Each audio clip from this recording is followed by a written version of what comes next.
Hi guys, ఇప్పుడైతే నేను sweet corn cheese salad చేయబోతున్నా. ఎలా చేస్తున్నానో చూడండి. నేనైతే ఫస్ట్ టైం చేస్తున్నా. నేనైతే ఆల్రెడీ స్వీట్ కార్న్ని బాయిల్ చేసుకున్నాను. వేడివేడిగా ఉన్న ఆ స్వీట్ కార్న్ని తీసుకున్నాను.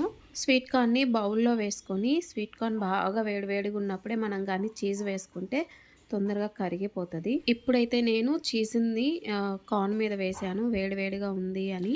ఇప్పుడు కొంచెం ఆనియన్స్, కొంచెం టమాటోస్, కొంచెం కీరా వేసుకోవాలి. కొత్తిమీర ఉండి లేనట్టుగా కొంచెం వేసుకుంటే సరిపోతుంది.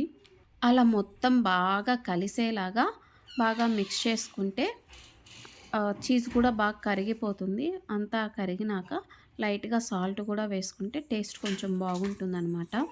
ఇప్పుడైతే స్వీట్ కార్న్ సలాడ్ రెడీ. నేనైతే మీకు టేస్ట్ చేసి చెప్తాను.